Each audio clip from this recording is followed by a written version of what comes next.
기도하시겠습니다. 살아계신 주님 감사합니다. 오늘 거룩한 성인을 맞이해서 원근 각처에 있는 주의 거룩한 백성들을 이곳으로 불러주시고 하나님 앞에 신령과 진정으로 산예배를 드리게 하시니 감사드립니다.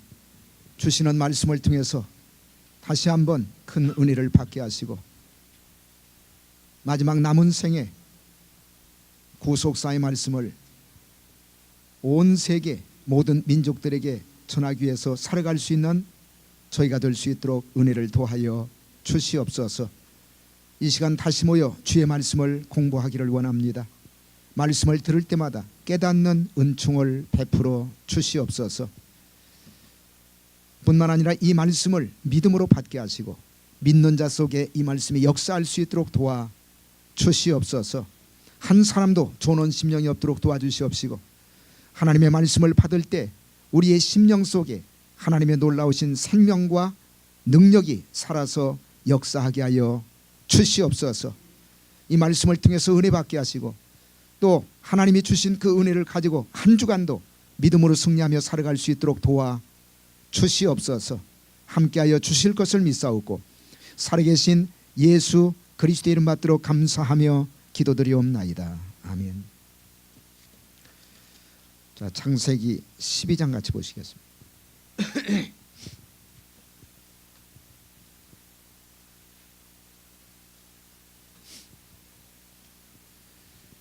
자, 10절에서 마지막 20절까지 우리 한 절씩 교독하시겠습니다.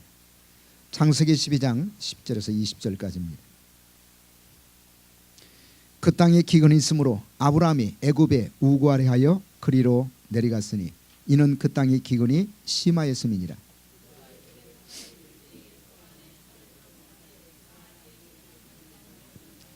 애굽 사람이 그대를 볼 때 이르기를 이는 그의 아내라 하고 나는 죽이고 그대는 살리리니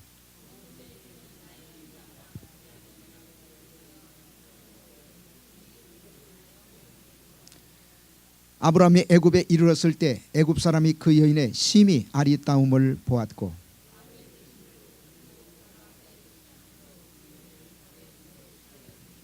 이에 바로가 그를 인하여 아브라함을 후대함으로 아브라함이 양과 소와 노비와 암순아기와 약대를 얻었더라.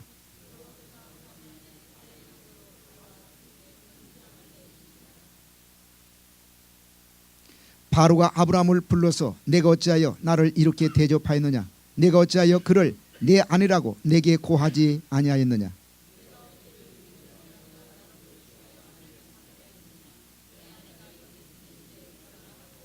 자, 20절 같이 한번 읽겠습니다. 시작. 바로가 그 사람에게 그의 일을 명하며 그들이 그 아내와 그 모든 소유를 보내었더라. 아멘. 자, 우리가 아브라함이 정착했던 일생 노정 우리가 10군데를 같이 공부하고 있습니다. 오늘 그 절반인 5번째 장소입니다. 5번째. 5번째 장소는 애굽입니다. 애굽.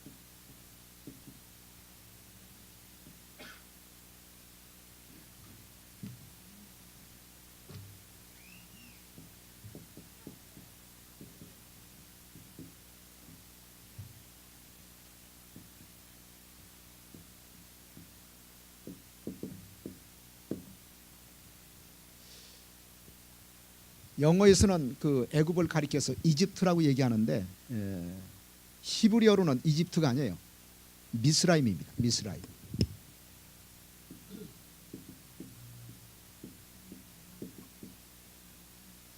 여러분, 미스라임은 함의 아들 가운데 몇 번째 아들일까요?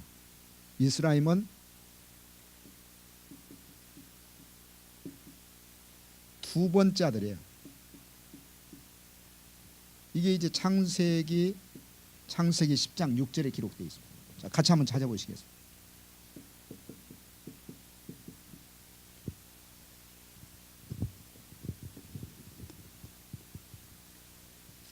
자, 창세기 10장 6절을 보시면 그 노아의 두 번째 아들이었던 함의 자손들의 이름이 기록되어 있는데 그 네 명의 아들이 이름이 기록되어 있죠. 6절에 보시면 자, 같이 한번 읽겠습니다. 시작. 함의 아들은 구스와 미스라임과 붓과 가나안이요. 그 두 번째 아들의 이름이 뭡니까? 미스라임. 근데 애굽을 표기할 때 성경은 그 두 번째 아들의 이름하고 똑같아요. 미스라임이라고 얘기합니다. 미스라임. 그 얘기는 무슨 얘기냐면 바로 애굽인의 조상이 누구라는 얘기예요. 함의 두 번째 아들 미스라임이 애굽인의 조상이 되었다는 얘기예요. 조상. 그래서 애굽 사람들은 조상이 셈의 후손이 아니에요. 셈의 후손이 아니고 함의 후손입니다. 함의 후손. 이해가 가시죠? 벌써 3월 달인데 이해가 가실 줄로 믿습니다.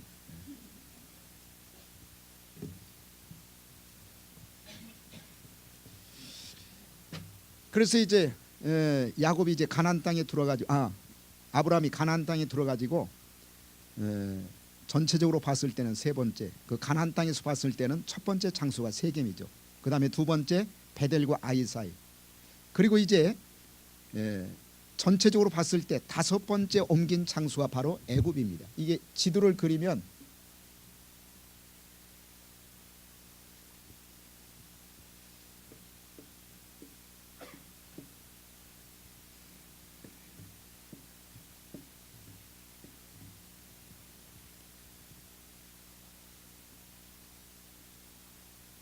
이게 이제 저 어디냐면 세겜 땅이에요. 세겜.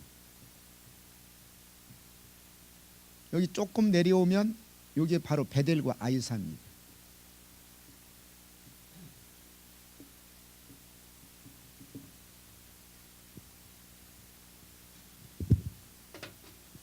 자, 여기에서 출발해 가지고 베델과 아이 사이에서 출발해 가지고 이렇게 해서 여기까지 왔어요. 그래서 여기는 이제 이집트고 그 도착했던 장소가 온이라는 장소예요.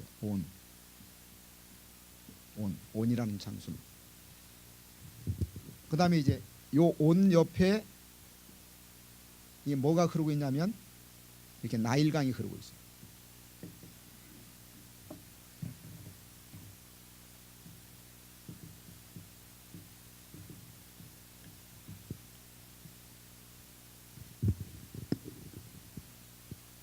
그래서 세겜에서 출발해서 베델과 아이 사이에 머물렀다가 그 다음에 이렇게 해가지고 이집트의 온까지 왔습니다. 온까지. 그때 이제 아브라함의 나이가 몇 살이냐면 아브라함의 나이 76세. 그리고 주전 2090년입니다. 76세.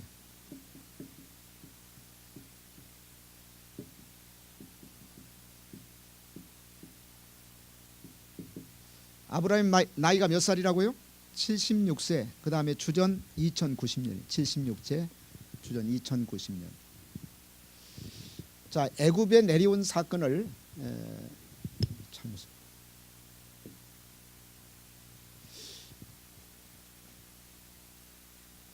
왜 76세라고 얘기할 수가 있느냐?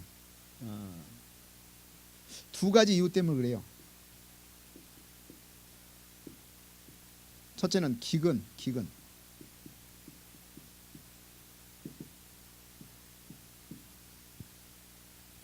자, 같이 한번 읽겠습니다. 창세기 12장 10절 같이 한번 읽겠습니다. 그러니까 아브라함이 가나안 땅에서 애굽으로 내려오게 된 결정적인 동기가 뭐냐면 기근 때문에 내려왔어요. 기근 때문에. famine. 자, 12장 10절 말씀, 창세기 12장 10절 말씀입니다. 자, 같이 읽겠습니다. 시작. 그 땅에 기근이 있으므로 아브라함이 애굽에 우거하려 하여 그리로 내려갔으니 이는 그 땅에 기근이 심하였습니다. 그러니까 거기에서 얘기하는 그 땅은 어디를 얘기합니까? 가나안 땅을 얘기하는 가나안 땅. 그 가나안 땅에 뭐가 찾아왔다고요? 기근이 찾아왔어요. 기근이 찾아왔기 때문에 그 기근을 피해서 어디까지 내려왔다는 얘기입니까? 애굽까지 내려왔다는 얘기예요. 그런데 아브라함이 가나안 땅에 들어왔을 때가 75세거든요. 근데 왜 애굽에 내려왔을 때 76세로 오늘 목사님이 추정을 했느냐? 성경에는 무슨 76세다 이런 얘기는 안 나와요. 이것은 성경의 전체적인 내용을 통해서 그렇게 추정을 한 겁니다. 보통 이 가나안 땅에 10월에서부터 3월 달까지는 뭐냐면 이게 우기입니다. 우기. 레이니 시즌이에요.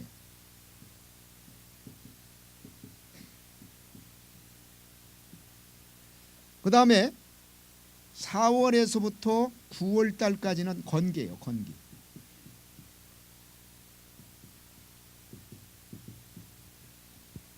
그러니까 여러분들이 잘 여기 주목해 보시기를 바랍니다. 아브라함이 지금 75세에 가나안 땅에 들어왔어요. 75세에 가나안 땅에 들어왔습니다. 75세에 가나안 땅에 들어왔는데 그 가나안 땅에 뭐가 찾아왔냐면 기근이 찾아온 거예요. 기근이 찾아왔는데 10월 달에서부터 다음해 3월 달까지는 비가 오는 우기이기 때문에 아브라함 땅이 가나안 땅에 아마 머물렀을 것입니다. 왜냐하면 우기니까 지금 기근이 찾아왔어도 비가 내리는 시간이니까 아마도 비가 올 것이다 이런 기대를 가지고 기다렸을 거예요. 그런데 10월에서 3월까지 우기를 기다려도 기근이 워낙 심해가지고 비가 오지 않습니다. 그 다음에 찾아오는 것은 건기거든요. 건기에는 더더욱 비가 안 오죠. 그러니까 만약에 이 10월에서 3월 달까지 우기에 비를 기다렸는데 비가 오지 않았다면 다음에 찾아오는 것은 건기니까 거기 있으면 이제 뭐 가축이 뭐고 다 죽어버려요. 그래서 10월에서 3월 달까지 기다렸다가 그 다음에 아마도 4월 달이나 5월 달쯤에 출발을 해가지고 내려왔을 거예요. 애굽에 말이죠. 그러니까 1년이 지난 거죠. 자, 75세에 가나안 땅에 들어왔고 그 다음에 4월 달에 만약에 가나안 땅에서 애굽으로 내려가기 시작했다면 1년이 더 추가가 된 거 아닙니까? 그러니까 76세라고 그렇게 추정을 하는 거예요. 이해가 가시죠? 그 다음에 두 번째는 왜 76세라고 원로 목사님이 추정을 하냐면 두 번째는 먼 거리예요. 먼 거리.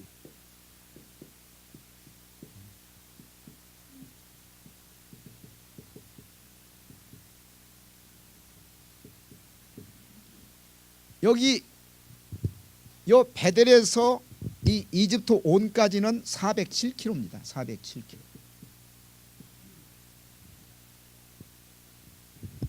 그러니까 이게 가까운 거리가 아니에요. 그러니까 아마 우기를 지나가지고 이제 건기에 접어들었을 때 도저히 이제 희망이 없으니까 애굽으로 내려가야 되겠다 해가지고 출발을 했을 때 하루 이틀에 온 게 아닐 겁니다. 아마 한 두세 달은 걸렸을 거예요. 그러니까 이 먼 거리를 계산할 때에도 아브라함이 75세가 아니라 76세에 애굽 땅으로 내려왔을 것이다. 우리가 그렇게 추정할 수가 있죠.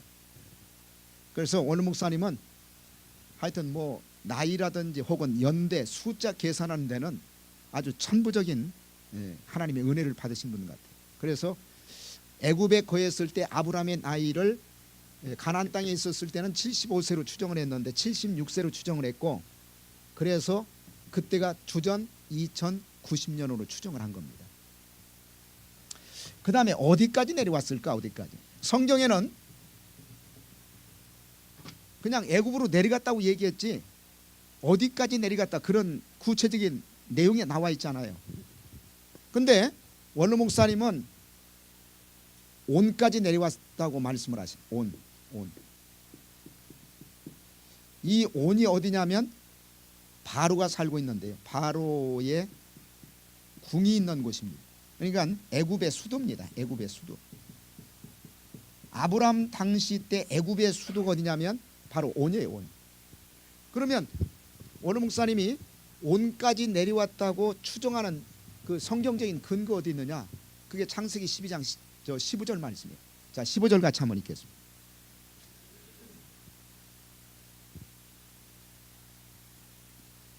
자, 창세기 12장 15절 말씀. 자, 같이 읽겠습니다. 시작. 바로의 대신들도 그를 보고 바로 앞에 칭찬하므로 그다음에 뭐라고 그랬어요? 사라를 그 여인을 바로의 궁으로 취하여 드린지라. 그러니까 아브라함과 사라가 바로의 궁 근처까지 온 거죠. 애굽의 수도라고 얘기할 수 있는 온까지 온 거예요. 온까지. 그러니까 사람들이 보고 아브라함의 부인이 너무너무 뛰어난 미인이다. 그래가지고 칭찬하니까 그 얘기를 듣고 바로가 그 아브라함의 부인을 자기 궁으로 데려간 겁니다. 그러니까 아브라함이 어디까지 내려왔다는 증거예요. 애굽의 수도였던 온까지 내려왔다는 증거예요. 이해가 가시죠? 그 다음에 세 번째로는 그러면 애굽에 있을 때 어떤 사건이 일어났을까? 사건. 어떤 사건이 일어났을까? 어떤 사건이 일어났습니까? 자기 와이프를 자기 누이라고 속이는 사건이 일어났어요.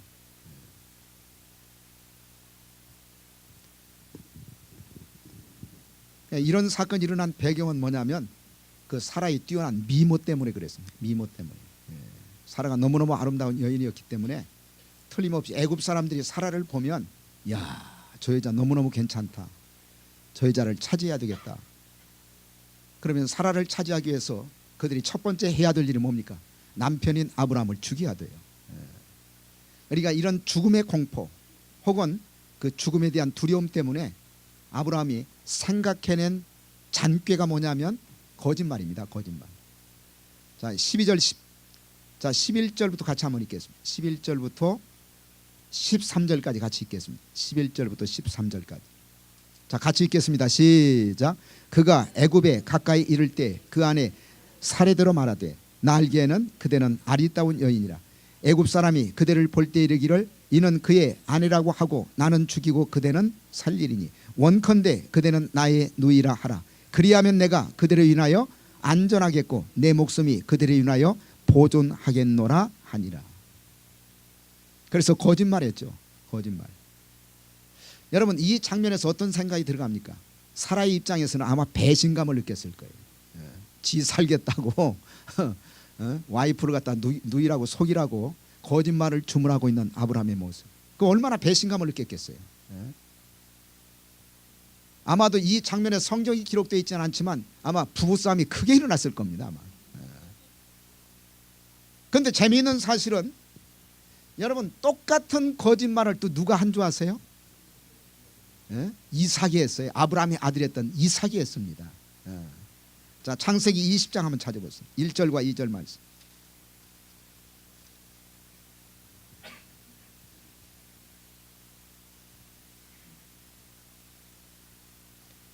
자, 창세기 20장 1절과 2절 말씀. 자, 같이 읽겠습니다.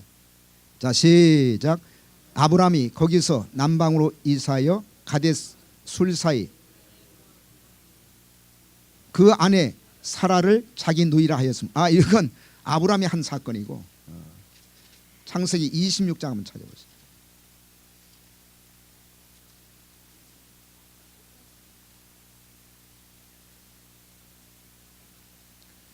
자, 창세기 26장 자 6절과 7절 같이 한번 읽겠습니다. 창세기 26장 6절과 7절. 자, 시작. 이삭의 그랄에 거하였더니 그곳 사람이 그 아내를 물으매 그가 말하기를 그는 나의 누이라 하였으니 리브가는 보기에 아리따움으로 그곳 백성이 리브가를 인하여 자기를 죽일까요? 그런 나의 아내라 하기를 두려워함이었더라. 아브라함은 똑같은 거짓말을 두 번 했어요. 두 번. 그래서 창세기 12장에도 했고 그 다음에 창세기 20장에도 아브라함이 그때는 이제 누구 앞에서 그런 거짓말을 했냐면 첫 번째 거짓말은 바로 앞에서 했고 그 다음에 두 번째 거짓말은 그 블레셋의 왕이었던 아비멜렉 앞에서 했어요. 아비멜렉. 근데 그게 이제 누구한테 또 계승이 됐냐면 이삭이 계승이 됩니다. 그래서 이삭도 그랄에 거할 때 똑같은 거짓말을 했어요. 거의 토시 하나도 틀리지 않습니다. 그러니까 이 거짓말은 집안 대대로 내려오는 역사와 전통을 자랑하는 거짓말이에요. 역사와 전통을 자랑하는 거짓말입니다. 우리가 이것을 보면 자녀들이 부모의 행동을 똑같이 본받는다는 얘기예요. 그걸 우리에게 보여주고 있지 않습니까?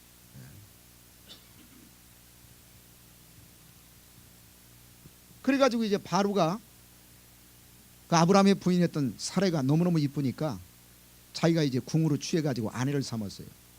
그런데 그것 때문에 하나님이 그 바로에게 재앙을 내렸습니다. 그래가지고 결국 그 재앙 때문에 풀려나게 됐는데 제가 그 케이블 TV를 보니까 한국에 아주 유명한 목사님이 뭐 이름 대면 한국 사람 가운데는 모르는 목사님이 없는데 그분이 이런 얘기를 하시더라고요. 자, 창세기 12장 다시 한번 보세요.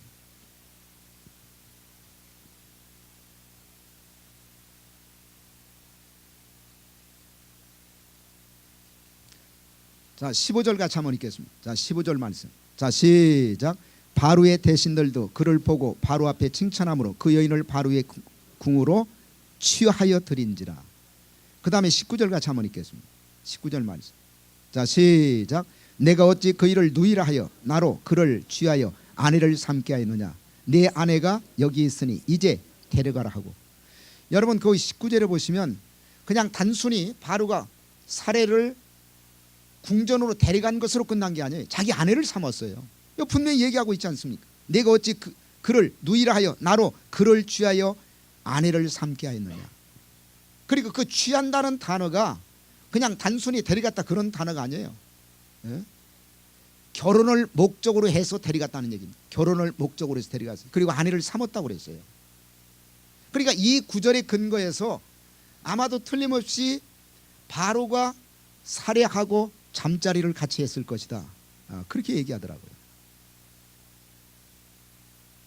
여러분의 생각은 어떻습니까? 너무 좀 민망한 질문을 제가 드렸나? 아니, 이거 굉장히 중요한 문제예요.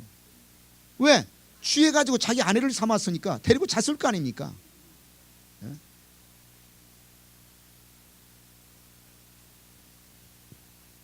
그러면 정말 그런 성적인 관계를 맺었을까요? 안 맺었을까요? 뭐에 근거해서? 아니 근데 취하고 난 다음에 취하지 말라고 얘기했어요.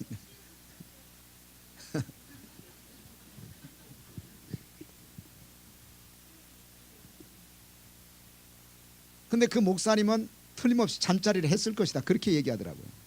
근데 저는 노 아니라고 그랬어요. 내가 왜 노라고 얘기했느냐. 살해는 언약의 후사를 낳을 사람이에요. 근데 만약에 몸이 더럽혀진다면 어떻게 하나님의 언약의 후사를 낳을 수가 있습니까? 살해는 이삭이라고 하는 언약의 후사를 낳을 사람이에요. 그러니까 만약에 몸이 더럽혀진다면 언약의 후사가 태어날 수가 없죠. 그러니까 성경에는 자세히 기록이 안 돼 있지만 하나님이 사라를 통해서 언약의 후사인 이삭을 태어나게 하셨다는 얘기는 무슨 얘기냐면 하나님이 철저하게 막으셨다는 얘기예요. 그걸 우리가 믿어야 돼. 만약에 몸을 더럽힌 상태에서 이삭이 태어난다면 언약의 후사가 될 수가 없지. 아니 그렇지 않지 않겠어요? 그래서 우리가 구속사를 배우게 되면 성경에 자세히 나와 있지는 않지만 그런 내용까지도 우리가 미루어 짐작할 수가 있다는 얘기죠. 근데 뭐 그게 중요한 게 아니고 사실은.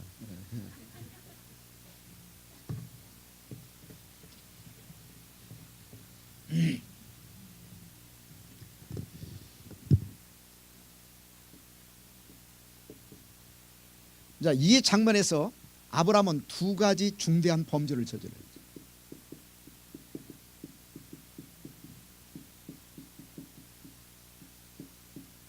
이 장면에서 아브라함은 두 가지 중대한 범죄를 저지릅니다. 첫째는 두려움이 찾아왔을 때 하나님 앞에 기도하지 않았습니다.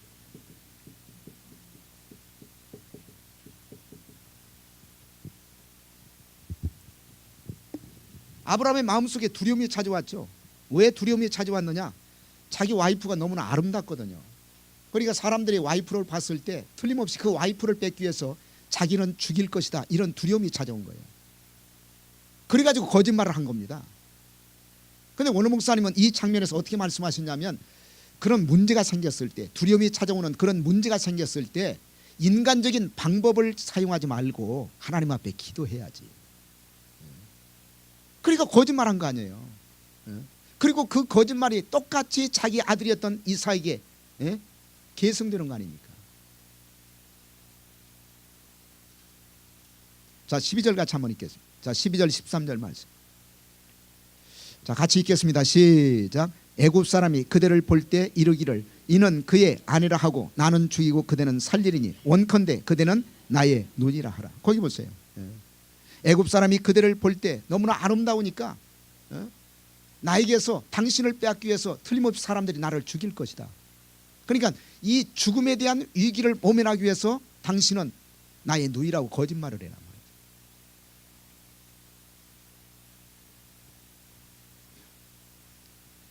아브라함은 이 장면에서 이런 문제가 생겼을 때 이런 두려움이 찾아왔을 때 먼저 하나님 앞에 기도했어야 돼요.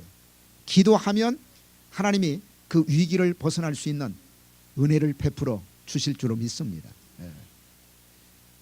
그래서 저와 여러분들은 어떤 문제가 생겼을 때, 또 두려움이 찾아왔을 때 인간적인 어떤 방법 혹은 인간적인 어떤 수단, 인간적인 잔꾀를 사용하지 말고 하나님 앞에 기도할 수 있는 믿음의 사람들이 되시기를 주의 이름으로 축복합니다. 그 다음에 아브라함의 두 번째 범죄는 뭐냐면 하나님의 언약을 믿지 못한 거예요.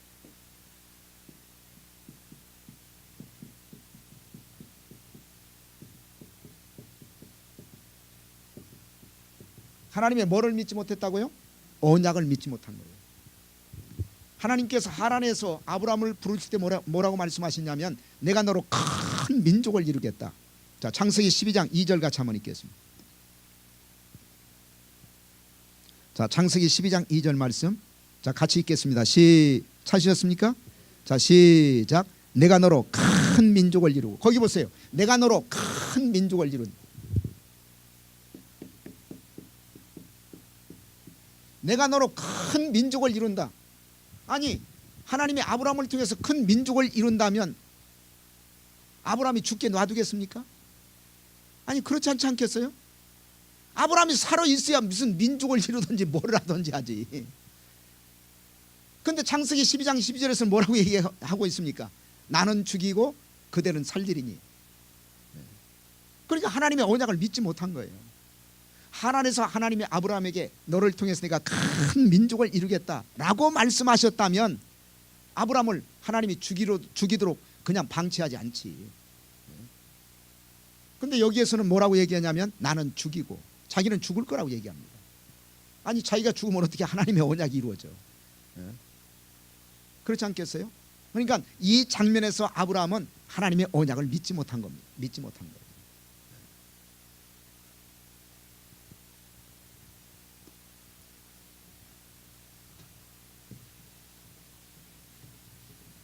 자, 애굽에서 있었던 사건을 통해서 우리가 받을 수 있는 영적인 교훈이 있습니다. 교훈. 한 세 가지 정도 교훈이 있어요. 세 가지 정도 교훈. 첫째는 뭐냐면 순종해도 어려움은 찾아온다.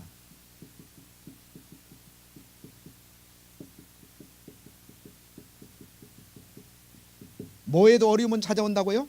순종해도 어려움은 찾아올 수가 있다. 그걸 우리가 배울 수가 있어야 됩니다. 우리가 하나님 말씀 앞에 순종했다고 해서 어려움이 안 찾아오는 것은 결코 아니라는 얘기예요. 왜냐하면 아브라함이 하나님이 갈대아 우리에서 그 다음에 하란에서 하나님이 지시할 땅으로 가라고 그랬죠. 그래서 그 말씀 앞에 순종해서 어디까지 왔습니까? 가나안 땅까지 왔어요. 아니, 하나님 말씀에 순종해서 가나안 땅까지 왔으면 기근이 찾아오지 말아야지. 왜 기근이 찾아옵니까? 그러니까 그 기근을 피해 가지고 애굽으로 내려가다가 거짓말하는 범죄를 저지른 거예요. 우리가 생각했을 때는 아니, 하나님 말씀 앞에 순종했으니까 가나안 땅에 도착하면 그 다음부터는 그냥 불행 끝 행복에 열려야지. 기근도 없고 그냥 노상 만사 형통의 삶이 준비가 되어 있어야 될 거 아닙니까? 근데 가나안 땅에 들어오자마자 얼마 지나지 않아 가지고 바로 기근이 찾아왔, 어려움이 찾아왔다는 얘기예요. 그 얘기는 무슨 얘기냐? 우리가 하나님 말씀 앞에 순종해도 어려움은 언제든지 찾아올 수가 있다는 얘기예요. 어떤 사람은 교회 나왔어요. 그리고 교회 나오고 난 다음에 하나님 말씀 앞에 순종했다는 사실을 깨달았습니다. 그리고 마음속으로 이렇게 생각해요. 이제 나에게 어려움은 없고 아스팔트와 같은 대로가 나에게 열릴 것이다.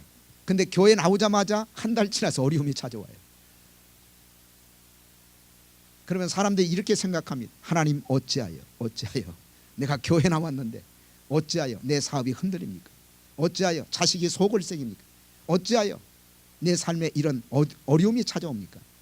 충분히 그럴 수가 있죠. 여러분, 말씀을 받아도 환난이 찾아와요. 말씀을 받아도 환난이 찾아옵니다. 개인적으로 저한테 찾아와 가지고 상담한 사람들이 많이 있어요. 아니, 이렇게 좋은 말씀을 받는데 왜 이렇게 자꾸 우리 가정에 환난이 찾아옵니까? 성경은 환난이 찾아온다고 말씀하셨어. 아니, 그래서 요한복음 16장 33절에서 예수님이 그랬잖아요. 너희가 세상에서는 환난을 안 당하는 거 아니죠? 환난을 당하나 담대하라. 내가 세상을 이겼노라. 자, 마태복음 13장 한번 찾아보세요. 마태복음 13장.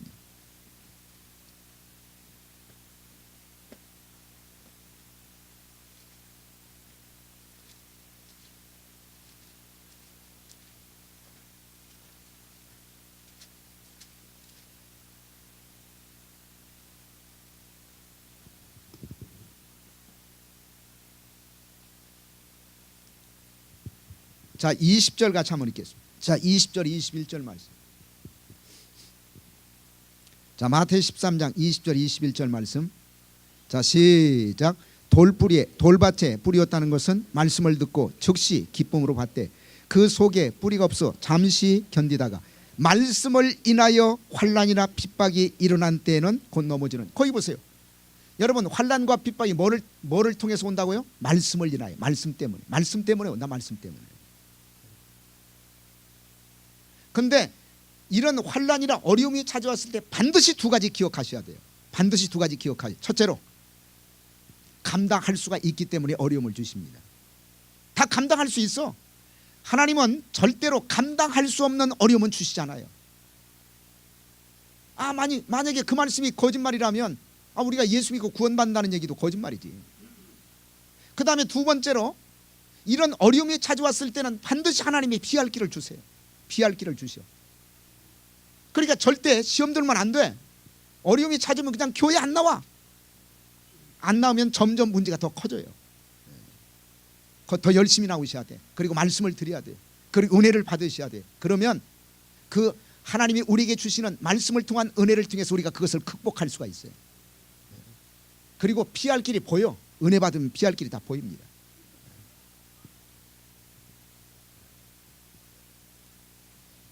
어떤 사람은 교회 나와서 이렇게 열심히 말씀을 공부하고 있는데 왜 나한테 어려움이 찾아오느냐고. 성경이 다 말씀하고 있어요. 그러면 아브라함도 그렇게 얘기할 거 아닙니까? 아니, 하나님 말씀 앞에 순종해가지고 내가 가나안 땅에 왔는데 무슨 기근이 나를 기다리고 있느냐. 기근이 있었잖아요.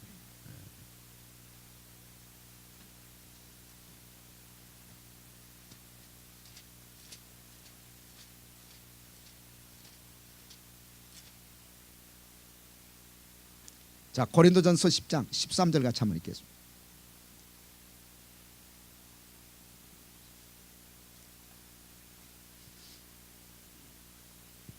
자, 고린도전서 10장 13절 말씀.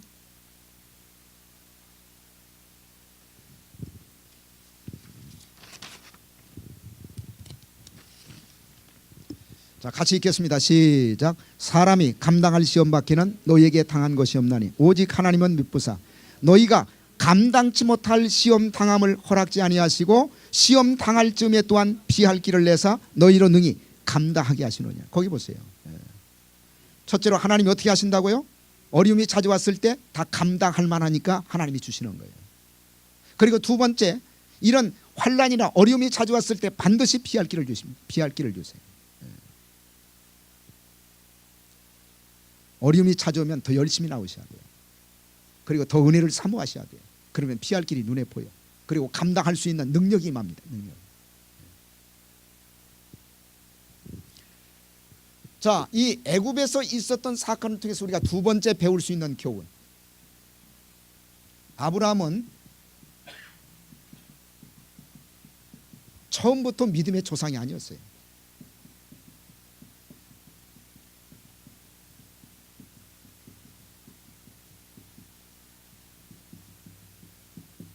아브라함은 뭐라고요? 처음부터 믿음의 조상이 아니야. 여러분, 창세기 12장 사건을 보면 아브라함도 우리하고 똑같아요. 똑같아. 거짓말하고 실수하고 범죄하고 넘어지고. 많은 사람들이 아브라함에 대해서 어떤 오해를 가지고 있냐면, 아브라함은 처음부터 신앙이 좋은 사람이었다. 아브라함은 처음부터 믿음이 강한 사람이었다. 그런 오해와 착각을 가지고 있습니다. 천만의 말씀입니다. 그 오해가 깨져야 돼요. 아니, 아브라함이 처음부터 믿음이 좋고 처음부터 신앙이 좋은 사람이었다면 이렇게 두 가지 범죄를 저지릅니까? 그리고 가장 치사한 범죄야. 자기가 죽게 생기니까 와이프한테 말이죠, 거짓말 시키고. 그것도 한 번만 했습니까? 20장 1절과 2절에 보면 또 아비멜렉 앞에서 또 두 번이나 거짓말했어요. 그러니까 그 얘기는 무슨 얘기냐? 아브라함도 우리가 똑같은 사람이에요. 똑같은 사람. 근데 아브라함이 어떻게 해서 믿음의 조상이 될 수가 있었느냐? 하나님이 아브라함을 만들어 가신 거예요. 믿습니까?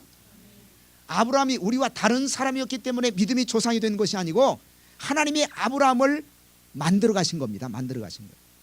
그래서 우리는 아브라함의 모습을 보면서 누구를 찬양해야 되느냐? 아브라함을 찬양해서는 안 돼요. 아브라함을 믿음의 조상으로 만드신 하나님을 찬양하셔야 돼요. 그리고 그 하나님을 바라보셔야 돼.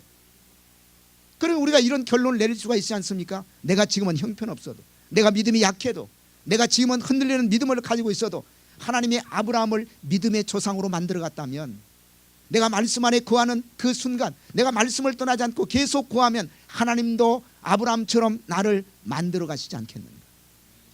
그러면 소망이 생기지 않습니까? 절대 아브라함이 처음부터 우리와 다른 사람이 아니었다. 이거 기억하세요. 아브라함의 실수와 범죄가 여기만 나오는 게 아닙니다. 또 공부하면 또 실수하고 저질러요. 또 다윗도 마찬가지. 다윗도 예수님의 조상이 됐던 다윗, 이스라엘 백성들이 지금도 왕 가운데 가장 존경하는 왕은 다윗 왕밖에 없어요. 근데 다윗이 무슨 처음부터 무슨 무슨 특별한 사람이었습니까? 다윗은 더 껄쩍지근한 범죄 저지른 사람이에요.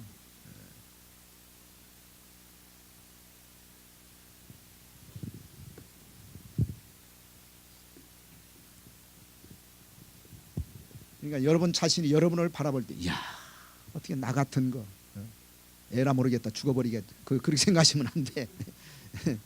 내가 말씀 안에 머무르면 하나님이 나를 만들어 가세요. 그런 실수를 통해서, 시행착오를 통해서 깨닫게 하시고 하나님이 나를 계속 만들어 가십니다. 그게 우리의 소망이에요. 만약에 아브라함이 처음부터 우리와 다른 사람이었다면 우리가 소망이 없잖아요. 아브라함은 원래 저렇게 처음부터 믿음이 좋은 사람이었으니까 아브라함이 믿음의 조상이 되고, 나는 믿음이 없으니까 나는 소망이 없네. 우리가 그런 결론에 도달하지 않습니다. 근데 그렇잖아요. 하나님이 만들어 가신 거예요. 그래서 아브라함을 찬양해서는 안 돼요. 아브라함을 만드신 하나님을 찬양하셔야 돼요. 그 다음에 세 번째 교훈,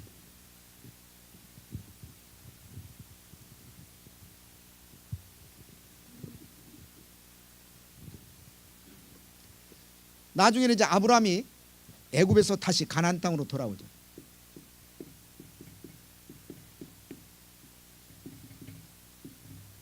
이것은 두 가지 사건의 예표입니다. 아브라함이 애굽에 내려갔다가, 그러니까 아브라함이 애굽에 내려간 목적은, 이유는 뭐냐면 기근 때문에 내려갔고, 아브라함이 애굽에 내려갈 때 거기서 살려고 내려갔을까요? 그냥 잠시 머물렀다 다시 올라오려고 내려갔을까요? 그 말씀이 어디에 있어요? 아브라함이 애굽에 내려갈 때 아예 거기에서 그냥 정착해서 살려고 내려갔을까, 아니면 그냥 기근이 찾아왔으니까 그냥 잠시 피해 있다가 다시 가나안 땅으로 오려고 내려갔을까?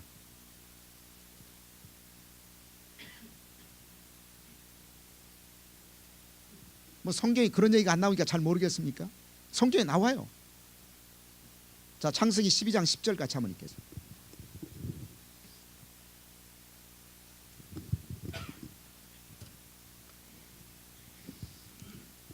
자, 창세기 12장 10절 같이 한번 읽겠습니다. 자, 시작.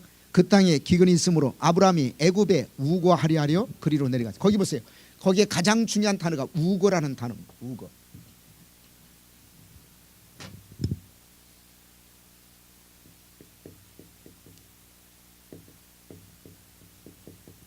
이 우거라는 단어가 히브리어로는 꾸루라는 단어예요. 꾸루. 꾸루라는 단어인데, 이 꾸루라는 단어는 뭐냐면 잠시 머무르다 그래요. 잠시 머무르다. 그러니까 아브라함이 기근을 피해 가지고 애굽으로 내려간 것은 아예 살려고 내려간 게 아니에요. 그 기근 때문에 잠시 애굽에 머물렀다가, 왜냐하면 그 아브라함이 내려갔던 그 당시에 수도했던 온 바로 옆에는 뭐가 흐르고 있냐면 나일강이 흐르고 있거든요. 그러니까 애굽에는 기근이 찾아온다 할지라도 나일강이 있기 때문에 별 염려가 없어요. 그래서 그쪽으로 내려간 겁니다. 잠시 머무르려고. 그러니까 기근을 피해 가지고 잠시 동안 머물기 위해서 내려간 것이지 아예 살려고 내려간 것은 아니에요. 그래서 성경이 우고하려 하여. 그리고 이제 다시 돌아와요. 이제 창세기 13장에 보시면, 그러면 아브라함이 애굽에 내렸다가 가나안 땅에 돌아온 사건은 어떤 사건을 예표하고 있느냐? 이게 굉장히 중요합니다. 두 가지 사건을 예표해요. 첫째는 출애굽 사건을 예표합니다.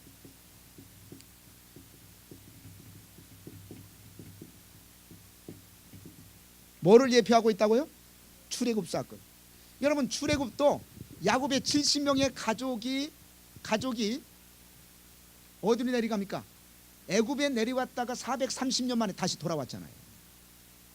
그러니까 아브라함이 가나안 땅에서 애굽으로 내려갔다가 다시 가나안 땅으로 돌아온 사건은 지금 하나님이 이것을 허용하신 이유가 뭐냐? 앞으로 있을 어떤 엄청난 사건의 그림자로서, 예표로서 보여준 거예요. 예표로서. 그리고 아브라함의 실수를 통해서 자기 자신의 모습을 깨닫게 하기 위해서입니다.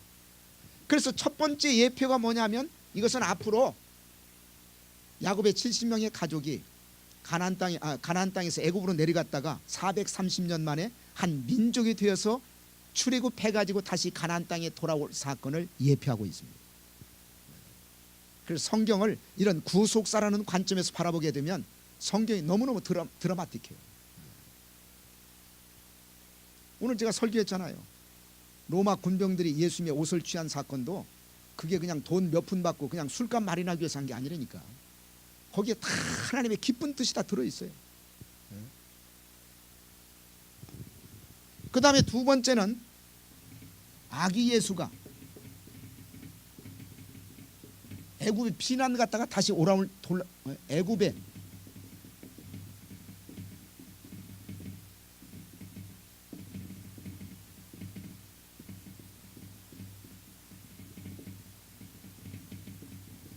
아기 예수가 헤롯 때문에 애굽에 피난 갔다가 다시 고향 땅으로 돌아오죠. 그 사건을 예표하고 있는 거예요. 자, 마태복음 2장 같이 보시겠습니다. 마태복음 2장.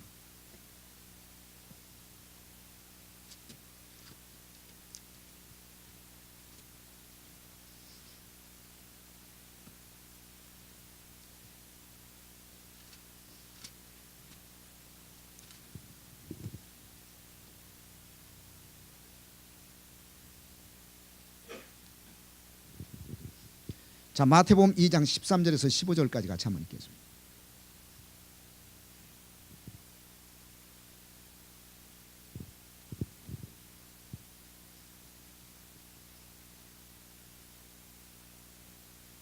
자, 같이 읽겠습니다. 시작. 저희가 떠난 후에 주의 사자가 요셉에게 현몽하여 가로되 헤롯이 아기를 찾아 죽이려 하니 일어나 아기와 그 모친을 데리고 애굽으로 피하여 내가 내게 이르기까지 거기 있으라 하시니 요셉이 일어나서 밤에 아기와 그 모친을 데리고 애굽으로 떠나가 헤롯이 죽기까지 거기 있었으니. 거기 보세요.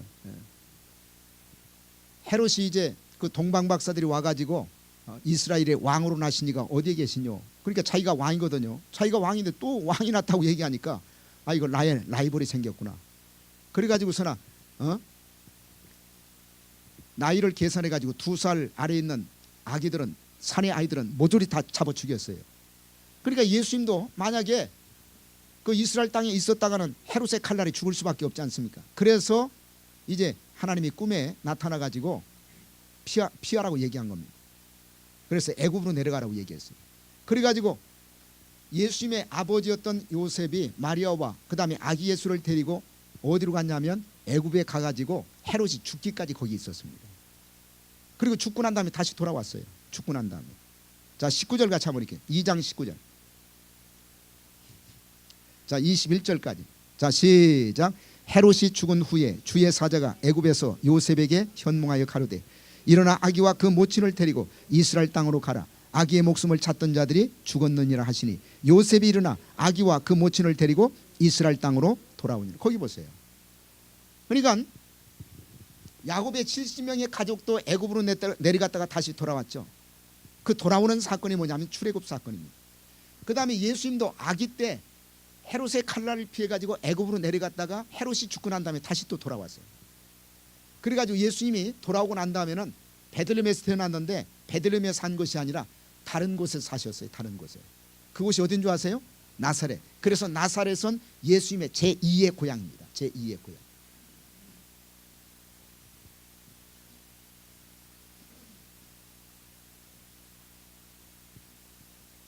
자, 23절 같이 한번 읽겠습니다. 23절 말씀. 자, 마태복음 2장 23절. 자, 시작. 나사렛이란 동네와 산이 이는 선지자로 하신 말씀에 나사렛 사람이라 칭하리라 하심을 이루려 함이었더라. 그래서 태어나신 곳은 베들레헴이지만 애국으로 피난 갔다가 다시 돌아와서는 베들레헴에 사신 것이 아니라 나사렛이라는 동네에 살았다. 그래서 예수님 앞에 뭐가 붙습니까? 나사렛 예수. 그러니까 사는 기간으로 봤을 때는 베들레헴은 태어난 장소고 사실은 거의 대부분을 나사렛에서 사셨어요. 나사렛. 그런데 왜 하필이면 다른 장소가 아니라 나사렛에서 예수님이 사셨느냐? 구약 성경에 예언이 되어 있어요. 그 말씀을 이루기 위해서 나사렛에서 산 겁니다. 그러니까 예수님은 철저하게 말씀대로 오셨고 말씀대로 사셨고 그리고 말씀대로 죽으셨고 말씀대로 부활하셨고 말씀대로 승천하시고 다시 말씀대로 이 땅에 다시 오세요. 그러니까 우리가 말씀에서 벗어나지 않아야 말씀대로 오시기 때문에 말씀대로 오시는 그 예수님을 만나지, 우리가 말씀에서 벗어나 있으면 다시 오시는 예수님 어떻게 만나요? 아니 예를 들어 가지고 예수님이 만약에 글렌쿠버에 오신다면 우리가 글렌쿠버에 머물러 있어야 될 거 아닙니까? 그렇지 않겠어요? 저 LA 가가지고 예수님 기다리면 되나? 예수님이 말씀대로 오신다고 말씀하셨으니까 우리가 말씀 안에 머물러 있어야지. 그래야 예수님을 만날 거 아닙니까? 많은 사람들이 착각해요. 그냥 주님이 재림하시면 공중에서 구름 타고 오시니까 그때 만나겠지. 아니 공중에서 어떻게 구름을 타고 오십니까? 떨어져 죽지.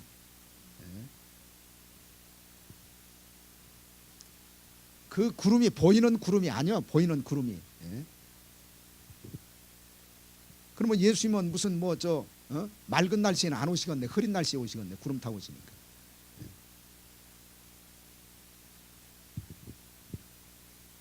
그래서 두 가지 사건을 예표하고 있다. 두 가지 사건. 첫째는 뭐예요? 출애굽 사건. 그 다음에 두 번째는 예수님의 피난 사건. 피난 사건.